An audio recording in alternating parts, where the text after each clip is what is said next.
এখন দেখবেন ব্যবসা বাণিজ্য নিয়ে পর্যালোচনা ও বিশ্লেষণ ভিত্তিক সেগমেন্ট বিস্টক, যেখানে থাকছেন একজন বিশিষ্ট ব্যাংকার। সুপ্রিয় দর্শক, বিস্টকে আজ আমাদের সাথে আছেন বাংলাদেশ কৃষি ব্যাংকের চেয়ারম্যান জনাব মোহাম্মদ নুরুল আমিন। চলুন স্বাগত জানাই তাকে। স্বাগত আপনাকে আমাদের আয়োজনে। জানতে চাই বেশ কিছু প্রশ্ন। বাংলাদেশ কৃষি ব্যাংক বর্তমানে কোন অবস্থানে রয়েছে? ব্যাংকের আর্থিক সক্ষমতা এবং ব্যবসায়িক পারফরমেন্সকে আপনি কিভাবে মূল্যায়ন করবেন? বাংলাদেশ কৃষি ব্যাংক একটি সরকারি মালিকানাধীন বিশেষায়িত ব্যাংক। এটা প্রাধান্য পাচ্ছে কৃষি সংক্রান্ত, কৃষির সঙ্গে সম্পর্কিত, সেটা যেইটাই হোক, সেচ থেকে আরম্ভ করে যন্ত্রপাতি পর্যন্ত এই বিষয়গুলো স্পেশালি ডিল করে। যদিও অন্যান্য ফাংশনসগুলো অন্যান্য ব্যাংকের মতো এখানে আছে, কিন্তু এই জোরদার বিষয়টি হচ্ছে কৃষি এবং কৃষি সম্পর্কিত এক। দ্বিতীয় যেটা হচ্ছে যে এই ব্যাংকগুলো অন্যান্য ফাংশনের মধ্যে সবচেয়ে বেশি এখন যেটা ওরা জোর দিচ্ছে এবং কাজ করছে, সেটা হচ্ছে প্রবাসীদের রিমিটেন্স আহরণ।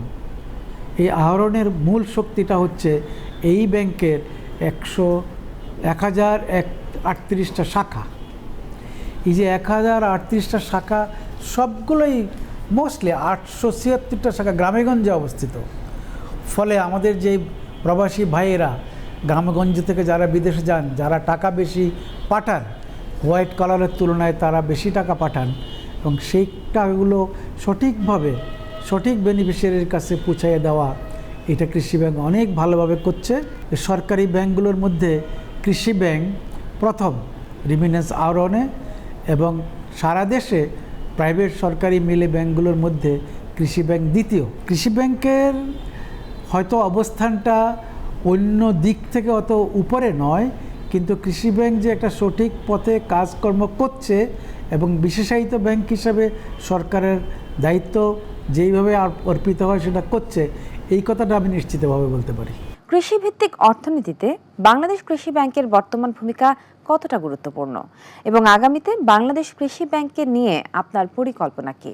কৃষি ব্যাংকের ডিপোজিট হচ্ছে প্রায় 57,000 কোটি টাকা, টোটাল লোন হচ্ছে প্রায় 39,000 কোটি টাকা। এর মধ্যে আপনি জেনে খুশি হবেন প্রায় 24,000 কোটি টাকা হচ্ছে কৃষি এবং কৃষি সংক্রান্ত লোন। প্রতি বছর প্রণোদনার বাইরেও সরকার কিছু কিছু ক্ষেত্রে প্রণোদনা দেন, প্রণোদনার বাইরেও কিন্তু কৃষি ব্যাংক অনেক ফাইন্যান্সিং করে, এবং প্রণোদনার মধ্যেও অবশ্যই করে, কারণ সেটা করাটা মোটামুটি কৃষি ব্যাংকের মূল দায়িত্বের মধ্যে পড়ে। এই যে বাকি যে কৃষি, পশুপালন, প্রাণী সম্পদ, অন্যান্য ক্ষেত্রে যে এই কৃষি ব্যাংকের অবদান, সেটা প্রায় টোটাল লোনের পরিমাণ হচ্ছে প্রায় 24,000 কোটি টাকা। ফলে এটার একটা প্ল্যাটফর্ম আছে, ব্যবসা করার সুযোগ আছে, এখানে দক্ষ কিছু ম্যান পাওয়ার আছে যারা এই কাজগুলোকে এগিয়ে নিয়ে যাচ্ছে। আমরা চাচ্ছি সরকারি ব্যাংক বলে কাজের কোনো রকম বিঘ্ন না ঘটিয়ে যেন এই গ্রামীণ অর্থনীতিকে বেশি সেবা দিতে পারি, আমরা যেন আরও কৃষি ব্যাংকের সেবা ছড়াই দিতে পারি।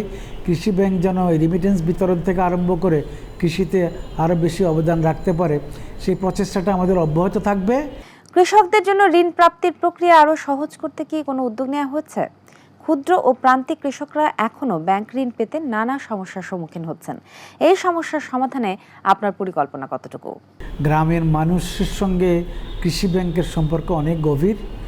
কিছু সমস্যা সবসময় কিছু কিছু থাকে, যখন বেশি কাজ হয়, যখন আমাদের বিশেষ বিশেষ জায়গায় বিশেষ ক্ষেত্রে যে কাজগুলো করতে হয়, হয়তো সবসময় সব ক্ষেত্রে অত প্রশিক্ষিত, এত দক্ষ লোক হয়তো পাওয়া যায় না। সেক্ষেত্রে কিছু যে নিটিগিটি বা কিছু যে একটু এই দিক সেদিক হচ্ছে না তা নয়, মূল কথাটা যেটা হচ্ছে কৃষি ব্যাংকে এসে কৃষক লোন পায় নাই এরকম কোনো কমপ্লেন আমরা পাইনি। এক।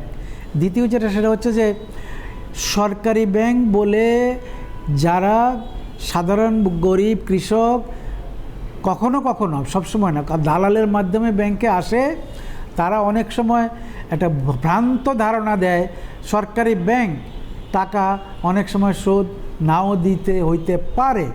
আমি এটাকে মূল প্রতিবাদ্য বিষয় বলছি না, কিন্তু এরকম চিন্তা ধারণা ওই দালালরা ওই চক্রটা কখনো কখনো ছড়ায়।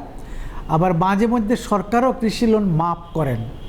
ফলে এই দোলাচলের কারণেও অনেক সময় কিছু কিছু লোন ক্ষেত্রে খেলাপি হয়, তারা মনে করে আচ্ছা মাপও হইতে পারে বা এখন শোধ না দিলেও চলতে পারে। আবার কেউ কেউ হয়তো মনে করে যে আমি আমি তো সরকারি ব্যাংক থেকে নিছি, কৃষকের ব্যাংক, গণমানুষের ব্যাংক, তো আমার লোনটা না পারলে দিতে হবে কেন? তো আমরা যেটা বলবো সেটা হচ্ছে এটা একটা ব্যাংকিং, একটা নিয়ম নীতির মধ্যে লোন যেমন হয় ঠিক আমানতকারীদের স্বার্থে নিয়ম নীতির মাধ্যমে ওই টাকাটা পরিশোধ হোক, এটা আমরাও চাই। রাষ্ট্রীয় মালিকানাধীন ব্যাংকগুলোর অন্যতম বড় চ্যালেঞ্জ হচ্ছে খেলাপি ঋণ। বাংলাদেশ কৃষি ব্যাংকের খেলাপি ঋণ কমাতে কি কৌশল নেওয়া হচ্ছে? কৃষি ব্যাংকেও কিছু খেলাপি ঋণ আছে। এর সবগুলো যে কৃষক নিজে বা আমাদের অন্যান্য যে যারা অন্যান্য লোন যেগুলো আছে যেটার পরিমাণ খুব কম, আমাদের কৃষি লোন যদি 24,000 কোটির মতো হয়, অন্যান্য লোন মাত্র 12-13,000 কোটি। তো ফলে এখানে কিছু খেলাপি প্রাকৃতিক কোনো কারণে হয়েছে, একটা সময়ে করোনার কারণে হয়েছে, কখনো গ্রামে গঞ্জে ঝড় ঝঞ্ঝা বন্যা এগুলোর কারণে হয়েছে। কিছু লোন সরকার একটা সময়ে 1973 সন থেকে কখনো কখনো কৃষি লোন কিছু মাফ করেছেন, সেইটা রিইম্বার্সমেন্টটা সব টাকা সমানভাবে প্রপারলি হয়তো পাওয়া যায় নাই, সে কারণে কিছু খেলাপি সেখানে আছে, যেটা আমাদের খাতায় আছে। কিন্তু আমরা গতবার যেই নতুন সরকার এসে 10,000 টাকা পর্যন্ত কৃষি লোন মকুব করলেন, সেই পুরো টাকাটা আমরা কিন্তু পেয়ে গেছি। ফলে আমরা ওই ট্রেন্ডটা থেকে বের হয়ে আসছি এবং সেই সুযোগে আমরা খেলাপি ঋণ আদায়ের উপর একটা জোরদার চেষ্টা করছি। আমরা আরও চেষ্টা করছি যে লো কস্ট সেভিংস এগুলো এনে আমাদের কস্ট অফ ফান্ডটা কম রাখা, কৃষকদেরকে আরও কম সুদে ঋণ দেওয়া যায় কিনা সেই প্রচেষ্টাটা অব্যাহত রাখা। কৃষকদের বড় একটি অংশ এখনো প্রচলিত ব্যাংকিং এর উপর নির্ভরশীল। ডিজিটাল ব্যাংকিং এ তাদের সম্পৃক্ত করতে কি উদ্যোগ নেওয়া হচ্ছে? একটা হচ্ছে ব্যাংকিং আর একটা হচ্ছে ব্যাংক। ব্যাংকে এসেও ব্যাংকিং করা যায় ফিজিক্যালি, আবার ব্যাংকে না এসেও ব্যাংকিং করা যায়। আপনি জানেন যে সরকার ডিজিটাল ব্যাংকিং বা ডিজিটাল বিষয়ের উপর অনেক জোর দিয়েছেন। এখন এআই লেভেল পর্যন্ত আমরা সামনের দিকে চলে আসছি।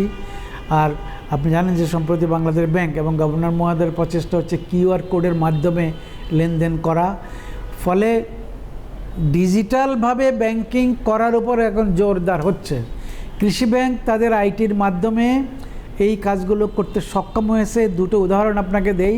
কৃষি ব্যাংকই মানে সোনালী ব্যাংকের পরে ব্যাপক আকারে কৃষকের কার্ড এবং ফ্যামিলি কার্ড এই দুটা সম্পৃক্ত আছে। সব সরকারি ব্যাংক, সব বেসরকারি ব্যাংক এটাতে সম্পৃক্ত নাই।